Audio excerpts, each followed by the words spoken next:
Bonjour tout le monde, je vous réaccueille encore une fois chez moi. J'espère que vous n'êtes pas tanné de me voir la face. Je vous avais promis que je ferais plusieurs revues aujourd'hui. Je les fais toutes une en arrière de l'autre, pas pour me débarrasser, mais parce que j'ai envie de les faire. Je m'amuse beaucoup à faire ces revues-là. J'espère que ça vous amuse aussi de les regarder. Pas nécessairement vous amuser au point de rire. J'espère que vous ne riez pas trop de moi, là. Bon, cette fois-ci, on va redevenir sérieux. On fait la revue de Revenge of the Fallen, Starscream. Avoir su les changements radicaux que ce personnage-là aurait en jouet, j'aurais jamais acheté le premier. Je vais vous faire une comparaison entre les deux. Tout de suite. Les deux sont en mode robot. Je vais vous montrer ça. Vous allez faire le saut. Si vous les avez pas vus comme il faut, vous allez les voir comme il faut, côte à côte. Vous allez faire le saut. Vite comme ça. Ça, c'est le premier Starscream, version film 2007. Et voici la version Revenge of the Fallen. Première des choses qu'on remarque, regardez la tête. C'est pas mal plus représentatif de ce qu'on voit dans le film que cette horreur-ci.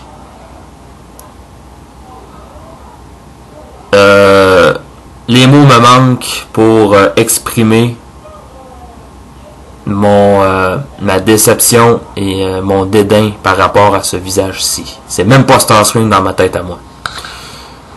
Vous voyez celui-ci, c'est vraiment ce qu'on voit dans le film. 300 fois meilleur que ceci. Autre chose qu'on a amélioré, vous regardez les bras de celui-ci et regardez celui-ci. On voit des mains et au-dessus des fusils.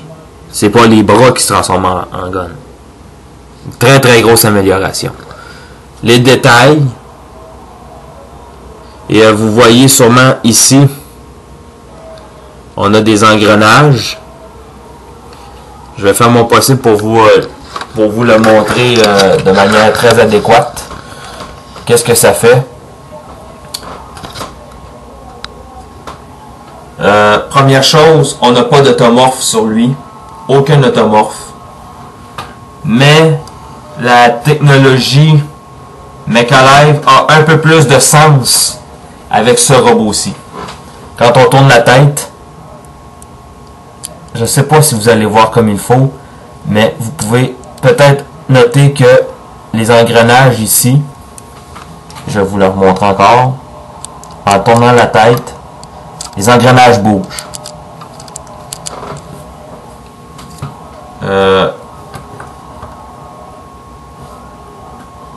Première chose, plutôt deuxième chose que je pourrais dire, c'est que on a vraiment l'impression que ce robot-ci va prendre vie dans nos mains quand on le prend. Il est à peu près de la même grandeur que Starscream en mode robot, que celui-ci. Mais la transformation est très différente. C'est une nouvelle façon de le convertir d'un mode à l'autre. J'apprécie énormément que cette fois-ci, Starscream ait des mains. J'apprécie énormément le fait que le style patte de poulet, je peux pas dire ça autrement que ça, soit moins présent sur ce modèle-ci que sur l'autre. J'aime vraiment cette figurine-là et j'aime tellement moins cette figurine-là depuis que j'ai celui-ci que je songe sérieusement m'en départir, mais qui va vouloir de ça après avoir eu ça? Donc, je me départirai pas de celui-ci, même si c'est un canard boiteux. La tête, je la comprends pas. Pourquoi est-ce qu'on a fait une tête aussi horrible que ça? Tandis que cette fois-ci, on a su faire la vraie tête de Starscream. Une chose a été faite et ça a été complètement superflu. En arrière de la tête, vous pouvez remarquer, on a une partie claire, ambrée, pour les yeux. Mais, on a eu l'imbécilité de peinturer les yeux en rouge. Donc, on a une partie claire, ambrée, qui ne sert à rien. J'aime le fait que Starscream ait des tatouages style tribaux sur son corps. C'est des marques de leadership des Decepticons, d'après sa biographie. On va parler des articulations. Les jambes ici se plient comme ça et comme ça. Ok. On a ici ça tourne. On a des limites. On a des articulations limitées quand même au niveau des jambes. Les bras comme ça, comme ça. Comme ça ici au coude, comme ça, de même. Les mains ne tournent pas, mais montent et descendent comme ça. Aucune articulation à la taille, et c'est très excusable.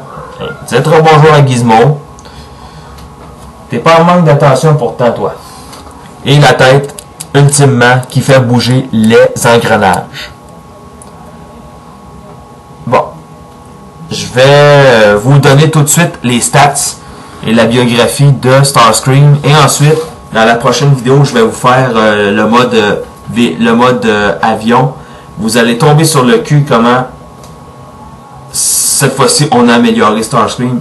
J'en reviens pas. C'est le meilleur à date. Je peux vous le dire sans conteste. C'est le meilleur robot que j'ai dans les mains de Revenge of the Fallen. Moi, je lui donne un 8. À cause de ses jambes, je me fais pas encore à l'idée de ses jambes. Et ses coudes, on a des articulations plutôt limitées au coude et au poignet. C'est ses points négatifs, c'est pour ça que je lui donne un 8 sur 10.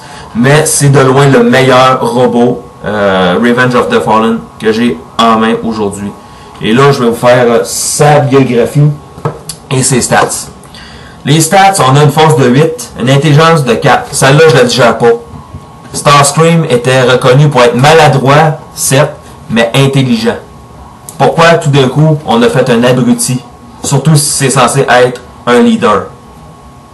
Quelqu'un mérite un coup de pied dans le cul. La vitesse 1,10, bien entendu, c'est un jet. Un endurance de 7, un rang de 9, second only to Megatron. Mais là, Megatron est mort, mais il va revenir, alors le 9 se tient. Un courage de 5. Starscream était lâche un peu. Puissance de tir 8. Pas plus que ça. Et habileté 8. Scepticisme. Et en passant, j'ai oublié de vous le montrer. Ici, on a l'opportunité de tirer des missiles. Ok, je vous le dis tout de suite. C'est très intéressant. La biographie de Starscream. Au moment où ses capteurs ont indiqué la destruction de Megatron, Starscream savait que le combat était terminé et que l'étincelle suprême était perdue. On parle de Lost Park. Il s'est donc transformé en mode véhicule pour se propulser dans l'espace intersidéral, espérant avoir suffisamment de temps pour rallier les survivants des Decepticons. À son retour de Cybertron, affichant les marques récoltées en tant que chef de l'armée des Decepticons, il se concentre sur la conquête. Maintenant qu'il peut compter sur une nouvelle armée, il est assez fort pour poursuivre ses propres buts et peut-être même, le moment venu, pour ramener Megatron à la vie. C'est parce que Starscream voulait se débarrasser de Megatron à tout coup, à tous les coups et à tout bout de champ. Pourquoi tout d'un coup, out of the nowhere, on voudrait que Starscream le fasse revivre? Le film, on va espérer, va répondre à ces questions. Là, je vous quitte le temps de le transformer en mode avion. Et je vais vous faire la revue en mode avion de Starscream. À tout de suite.